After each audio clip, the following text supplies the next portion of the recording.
Próximo do período final do Segundo Templo, no ano 19 a.C., 18 anos do seu reino, Herodes convocou os moradores de Jerusalém e os surpreendeu. A sua intenção era desfazer o templo anterior, construído por aqueles que voltaram a Sião, e construir sobre o Monte Moriá um templo novo, mais santo e mais belo de tudo que foi construído em nossos dias. Os judeus estavam espantados. O pensamento de que o ditador, que matou milhares de pessoas, também fira o lugar mais santo para eles, somente para se glorificar. Eles tinham medo de que Herodes destruísse o antigo templo sem que construísse o novo, sem um lugar para adorarem a Deus. O povo estava com medo. Como se desenvolveriam as coisas? Flávio Josefo nos conta que Herodes tranquilizou o povo, dizendo que prepararia todo o material para a construção antecipadamente, antes que desmontasse até mesmo uma pedra do antigo templo. No Talmud diz que a verdadeira história era um acordo que foi feito entre Herodes e Bava Ben Butá. Em um encontro a quatro olhos, ele disse que se arrependeu da violência que agiu contra os judeus. E como perdão, ele construiria o templo que espalharia a luz divina para o mundo inteiro. A união com Herodes permitiu uma janela de grandes oportunidades. O construtor de Cesareia, de Massada, do Herodion e muitas outras construções agora estava de mãos dadas com o povo judeu para transformar o pequeno templo de Jerusalém em uma grande casa de oração que selaria a fé na humanidade. As obras começaram com uma grande atividade, preparando gado para transporte, máquinas e guindastes, com muitos trabalhadores. E junto com os melhores engenheiros do mundo romano, haviam cerca de 10.000 trabalhadores judeus e milhares de sacerdotes que tratavam das questões santas. Mas ele devia preparar o local para a sua atividade. O Monte Moriá, que era o local, era um pouco estreito e inclinado e tinha que ser preparado para o sonho monumental de Herodes. Então, a sua solução era criar grandes paredes que apoiariam uma grande esplanada e no centro seria levantado o templo. O elemento principal no programa era o uso de grandes pedras que prometiam a segurança das muralhas do Monte do Templo. Cada pedra dessa tem um grande número de toneladas. As maiores chegam a, por exemplo, como esta, cerca de 600 toneladas. Sem nenhum concreto. Seu peso gigantesco as colocam no local como se fossem apenas uma rocha. O caminho dessas rochas vinham da parte norte da cidade e elas eram cortadas e colocadas de forma precisa, principalmente com muito trabalho pesado. Aqui vocês podem ver, por exemplo, a grande pedreira que havia na região hoje de Mea Shearim, no norte de Jerusalém. Cada corte entre 2 a 4 metros. Nós podemos ver como a forma das pedras do Muro das Lamentações podem ser achadas aqui. Nós encontramos aqui picaretas, que era um instrumento para cortar as pedras. Então você começa a construir canais para dividir as pedras. Eram instrumentos simples, mas são instrumentos que funcionam até hoje. Essas pedras eram levadas em grandes carros com touros.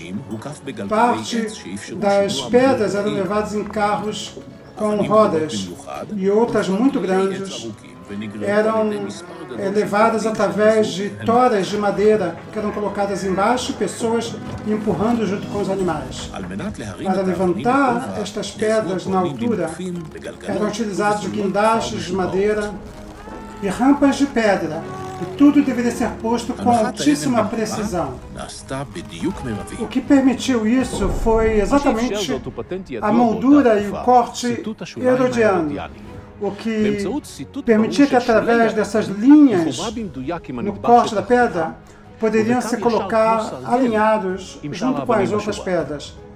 Cada nível extra era colocado alguns centímetros mais para dentro do anterior, exatamente como uma pirâmide. A forma com que as pedras foram colocadas no canto fez uma construção tão forte que elas resistiram os piores terremotos que atingiram Israel nas gerações.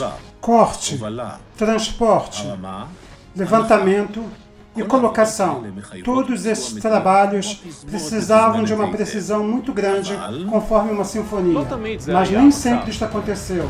Esta pedra, por exemplo, caiu lá do Muro das Lamentações quando eles estavam fazendo o muro e ficou presa aqui, no canal de águas pluviais. Pelo bem dos trabalhadores, eu espero que não tenham contado para Herodes.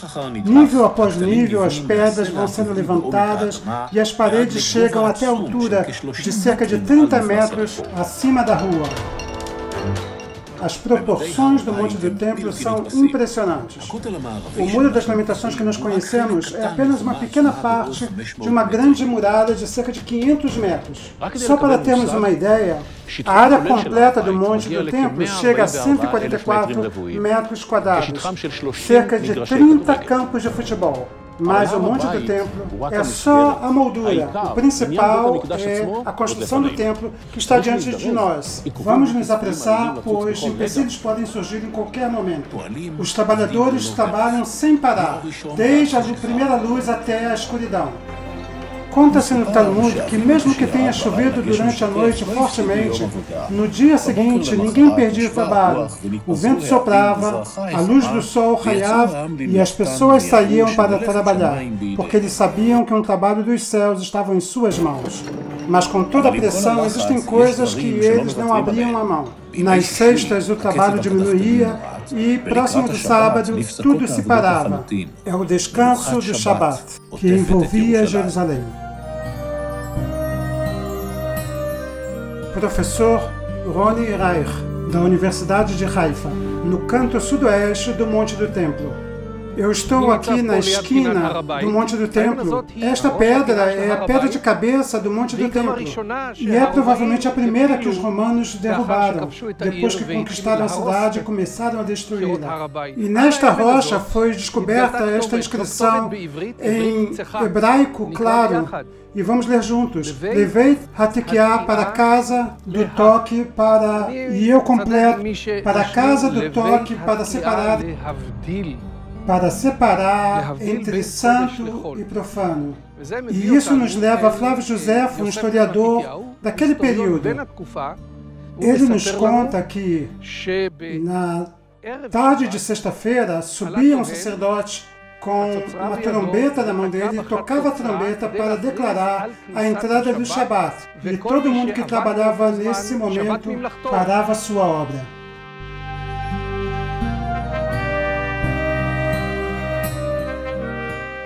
E nós estávamos aqui na rua principal de Jerusalém e dos dois lados lojas, por isso tudo que tinha uma loja fechava ela imediatamente, pois o sábado tinha entrado. Depois que preencheram a esplanada do templo com diversas abóbadas, os construtores começaram a preparar a grande esplanada sobre a qual estaria o templo. Neste pátio viriam dezenas de milhares de pessoas do país e de fora do país. Segundo o projeto, eles estariam sobre um piso muito bem decorado, de acordo com o modelo romano. Nos escritos de Flávio Josefo, podemos ver que haviam muitas pedras coloridas no piso. E nós achamos isso através da seleção dos detritos do Monte do Templo. Pedaços de cerâmicas de pedras cortadas, de diversas formas para decorar. E conseguimos descobrir como era o modelo que estava no templo.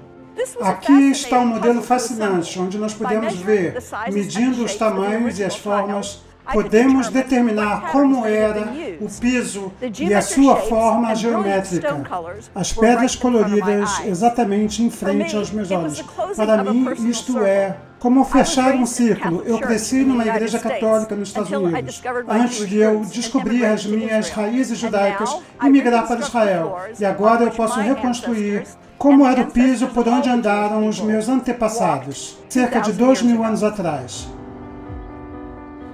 Em torno do Monte do Templo, foram construídos grandes salões luxuosos, as estoas reais.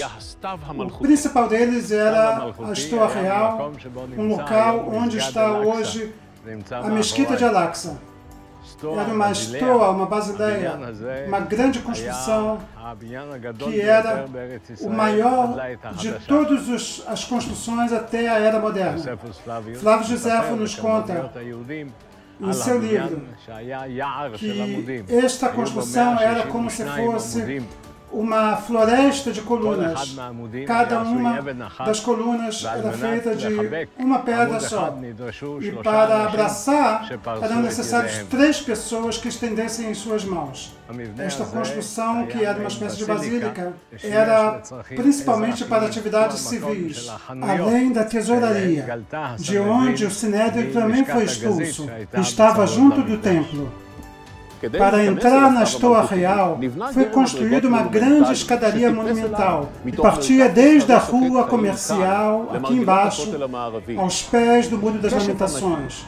Este grande arco, o Arco de Robson, apoiava a passagem para que não atrapalhasse o movimento da rua. As principais entradas para o Monte do Templo eram as portas de Huldah. No Muro do Sul, foram construídas 2 grandes portas, uma para a entrada e outra para a saída, a fim de prometer que a entrada e a saída fossem eficazes. A grande largura desses degraus trazia um ambiente de glória e de honra. Os degraus foram programados de tal forma que o tamanho diferenciado obriga a quem está subindo subir com calma e honra para um lugar santo. Quando o peregrino chegava a sair para a esplanada do templo, diante deles estava uma visão incrível. O grande pátio do templo, o pátio dos gentios, a estoa real,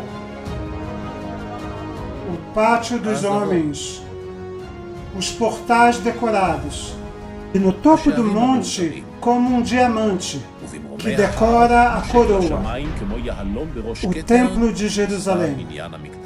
Largo na frente e estreito atrás, o templo parecia como um grande leão, como uma juba à sua frente. Em suas portas haviam como uma vinha feita de folhas de ouro, e sobre o telhado do prédio havia como que uma coroa de decorações douradas. A construção terminou rapidamente. Cerca de 1 ano e meio somente, os judeus, com a ajuda de Herodes, conseguiram construir o templo.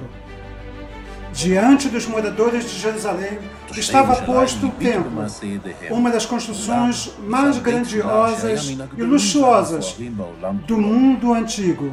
Até mesmo Titus, que o destruiu, disse que era uma maravilha da construção humana. Quem não viu o templo de Herodes não viu a construção mais bela em seus dias. No novo templo, dezenas de milhares de peregrinos chegavam para adorar ao Senhor, judeus e gentios. Eles vieram de todos os lugares do mundo ver o local mais santificado no mundo, construído para um Deus que não se vê, sem esculturas e sem ídolos, cujas portas estão abertas para todos os seres humanos. Uma casa de oração para todos os povos.